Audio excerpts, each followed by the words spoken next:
President Museveni avuddeyo n'atangaza bannayuganda ku mitendera egirina okugobererwa ng'omuntu yenna yeetaaze okufuna pasipoti ya Uganda. Gye buvuddeko emabega, abantu bangi babadde beemulugunya olw'engeri passport office gye bayisaamu nga batuuseeyo.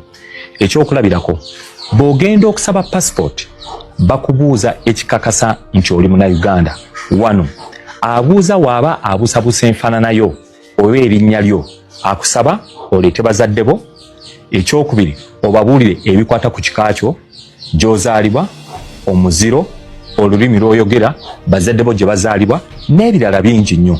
Ekyewuunyisa, ne bw'obalaga national ID yo era bakusaba ebintu bino byonna byemmenye waggulu. Mu kiragiro President Museveni kye yafulumizza nga 23 January 2025 yakirambise bulungi nti Constitution ya Uganda nambulukufu bulungi ku omunnayuganda yaani.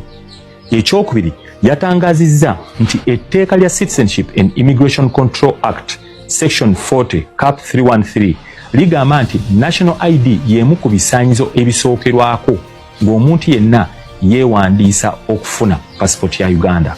Era lyongerayo ne linnyonnyola nti ebisaanyizo ebirala byonna ebyetaagisa birina okuba nga biri mu buwandiike ng'ate abantu babimanyiiko era nga biri wansi w'amateeka g'eggwanga. Ekiragiro ky'omukulembeze w'eggwanga kyongera okukaatisa nti ekitongole kya immigration kiyina okugoberera Constitution ya Uganda n'amateeka agakifuga buli bwe kikola emirimu gyakyo mu kuweereza bannayuganda.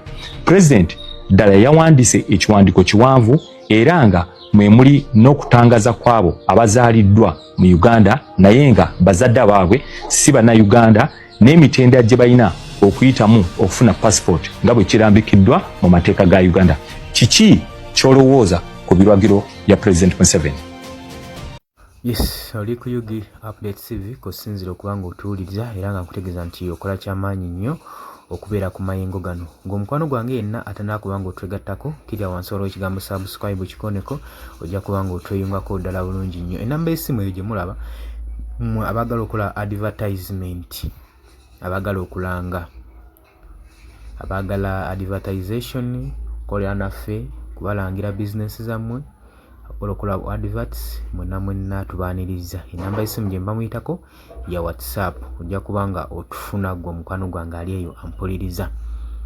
Baganda bange bali emitala w'amayanja mbaanirizaako nnyo, abali mu diaspora mwebale kuwagira nkyukakyuka, mweba nammwe bali ku mulirwano wano e Kenya mukola kyamaanyi nnyo, kimanyi mubeerako nnyo, muwagidde enteekateeka zonna ezigenda okuba nga zireeta enkyukakyuka mu ggwanga Uganda ng'omukwano gwange ali eyo ampuliriza. Mwebale nnyo kwagala amayengo ga channel eno, mbaaniriza mu abana subscribinga mu abana likinga ne musharinga tusobole okuba nga tukulaakulanya amayengo ga channel eno. Mbaagala nnyo baganda bange era mbategeeza nti mwebale kwekumira ku Yugi Update TV. Mweraba.